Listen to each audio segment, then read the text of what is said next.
Greetings, greetings, greetings, royal family. Welcome back to another episode of the Morning Boogie with me, Royal B. Thanks for clicking on the video. As you're coming in, make sure you hit the like button, show the channel some love, and drop down in the comments. Let me know what you think during these hot topics that I'm going to present to you. Keep all comments respectful as usual. It is Monday, May 18th. I'm a year older.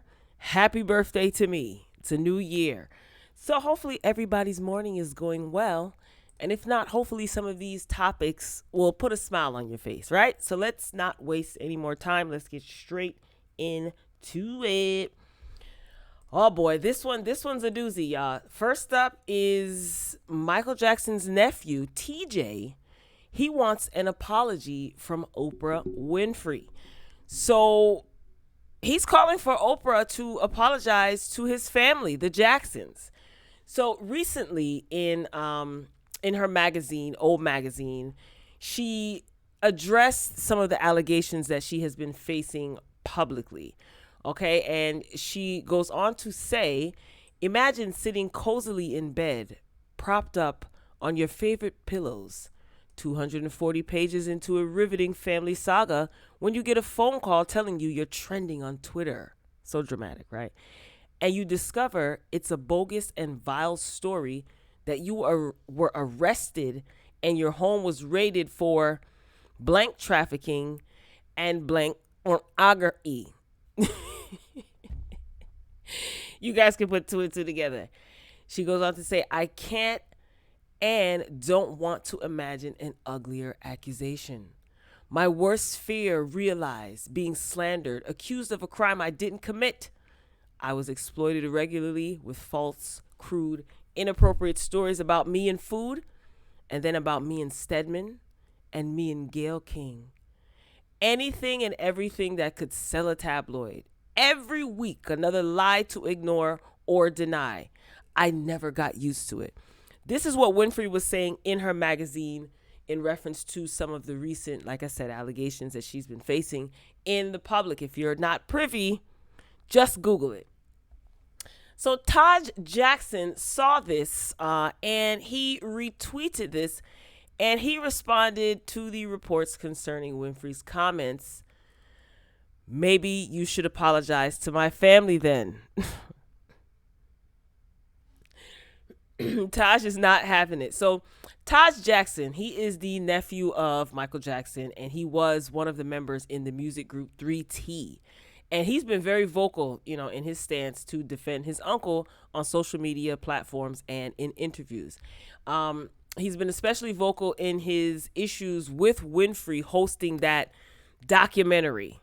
Okay, you know what I'm talking about, right? And this was a special that documentary featured two men who alleged MJ did whatever they accused him of doing when they were little. Get my drift? So Taj Jackson, again, this is MJ's nephew.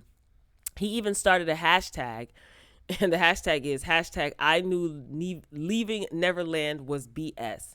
And this is where fans and supporters, they could post their thoughts and feelings on the allegations referenced in the documentary against his uncle.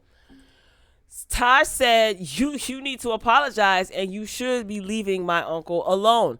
Now, I did read a separate article about, Oprah addressing these allegations. And, it was very difficult for me to feel any sort of anything because I feel like you voluntarily, well, on the surface, it seemed voluntary. We don't know what goes on behind the scenes. You voluntarily decided to interview these people and listen to their story and promote this. So, not taking into consideration how the family of the deceased would feel, and maybe you had your reasons for doing it, but you should have expected some sort of backlash. So to be taken aback, Miss Winfrey, by the backlash that you received, it just seems fake. Moving along, this woman has been in the press, trending lately, and it doesn't seem like she's gonna show any signs of stopping. Nene Leakes, right? Wishes Kandi a happy birthday, and not the traditional happy birthday, okay? So Kandi Burruss, and as I said, and myself recently had a birthday, May 17th. But Kandi, she was on the receiving end of a shady birthday wish. Oh my gosh. From her castmate, Nene Leakes. So Nene posted a picture of herself and Kandi, her favorite picture, as she says, and proceeded to type up a post wishing Kandi a happy birthday. And her IG post reads, "I will not let the fake beef you made up to stop me from wishing you a happy birthday and posting my favorite pic of us, Kandi. Everybody go wish Kandi a happy birthday, then tune into hashtag RHOA to watch Kandi have the fakest Want Some Smoke Beef with Nene segment at 8 p.m. tonight on Bravo.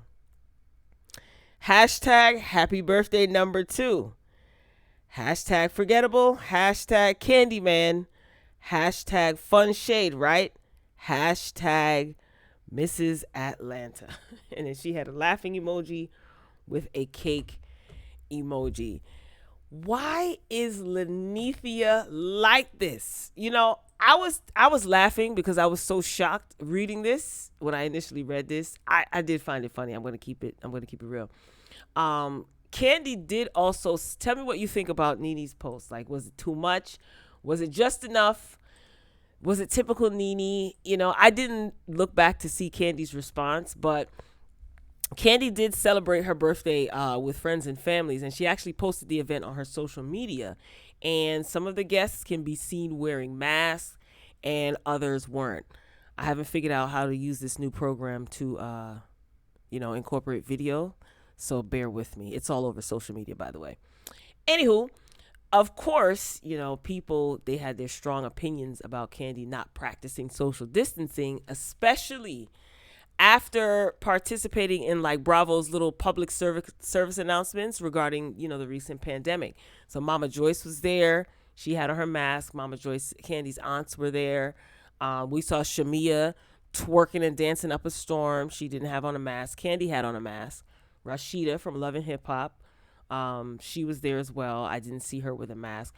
So tell me what you think about that. I mean, it was a small gathering. They were outdoors, but do you think that is hypocritical of Kandi, careless of Kandi? Or do you think, listen, she wants to be around her people? Majority of the people in the venue probably got tested. I thought about that and are negative. So, I mean, kids were there as well. So tell me what you think about that. All right, moving along. But Nene is so shady, right? My gosh, the fakest person. Anyway, moving along. These ladies could use a little bit of Jesus in their life. Yolanda Adams, she revealed her secret crush from the 90s. So in a clip from the brand new show Girlfriends Check-In, and this is going to be coincidentally on OWN TV's network, Yolanda Adams, she was accompanied by her friends, fellow gospel singers Tasha Cobb Leonard, Erica Campbell, and Tamala Mann. So the ladies were asked to kind of fess up to who their 90s celebrities crushes were. So Yolanda Adams, she revealed that she had a crush on rapper Busta Rhymes in the 90s. Interesting. And she goes into sharing some details. So she says, well, remember when Busta Rhymes was like a gym rat and all of that kind of stuff? And then Erica Campbell, she chimed in. She said, we remember. And then Yolanda, she continues, we were on the same label. I was having a meeting with the president of the company, and he walks in, and I'm just like, and then she does the motion like she's staring into space as if she's like staring at Busta Rhymes. Now, I wonder if Busta Rhymes will respond to this. That would be cute. And I mean, Yolanda, you was listening to that secular music when you was younger, girl? Mm-hmm.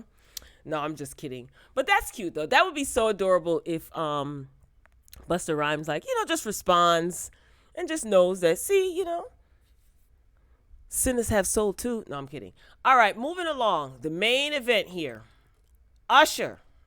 Lord, Usher. Usher says that Nicki Minaj is a product of Lil' Kim.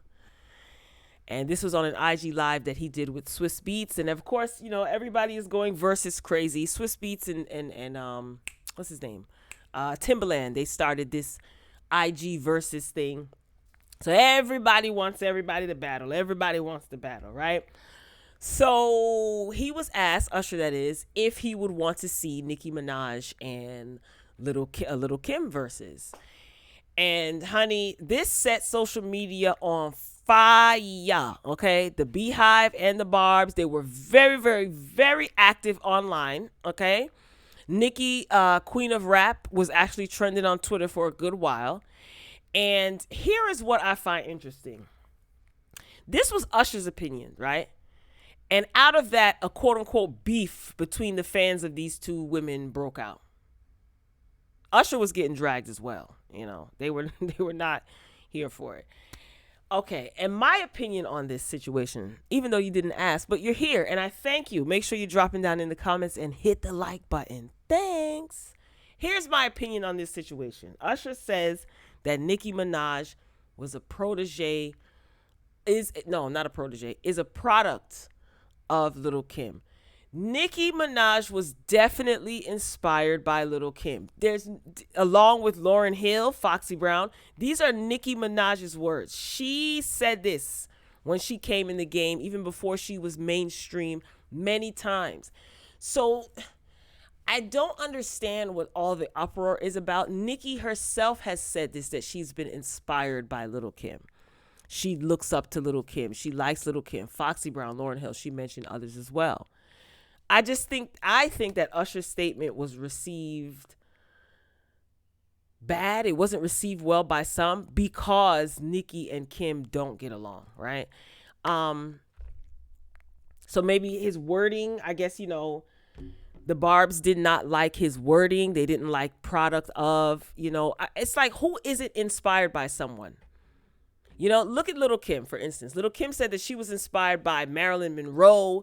We've seen that, right? Play out in her fashion. Diana Ross, Madonna, Biggie, And again, I know he said the word product of, which essentially means having a significant effect on making something or someone what they are. Maybe that made people mad. Product of, influenced by, copied. It's all the same thing, is it not? Is it not? Like, come on, let's keep it real. Even if you don't like Lil' Kim, you should probably exit off of this page immediately. We are a Lil' Kim, Queen Bee, Kimberly Denise Jones friendly page here. Okay? We're not anti-Nicki at all. I like Nicki Minaj. I said before, this is repetitive. I'm not a barb, a carb, a this or that.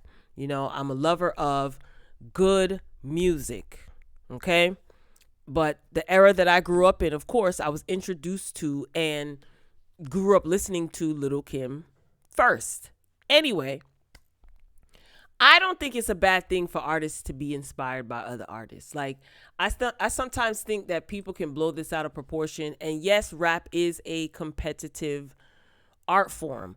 But we've seen over the years where people just take it all the way left, upside down, round and round, inside out, all types of craziness, right? Showing them respect and giving them their props with that is also a good thing. So if someone inspires you, if someone influences you, I just think it's the right thing to do, whatever that means. To, show that person respect. You don't have to be buddy with that person. But I mean, if they influence you in some shape, form, or fashion, that is going to help catapult your career, right? Like Lil' Kim being a quote unquote raptress sex symbol, the black Marilyn Monroe or the black Barbie, that influenced her career because it was I don't want to say gimmick, but it was a thing. It was marketing, So I don't know, man. This has just gotten out of control, And another thought that I had, like prior to Nicki Minaj, right? Lil' Kim was the last female rapper to have a huge impact in the rap game as far as looks, style, lyrically. Prior to Kim, there was no Little Kim-esque female rapper. And I'm not counting Foxy Brown, because yes, Foxy Brown was very feminine and sexy and, all that good stuff. It was it was different from Little Kim, noticeably different from Little Kim, visually different from Little Kim, lyrically kind of different. Yeah, they were different. Lyrically, they were different. Yeah, right? So who was before Nicki Minaj came into the game?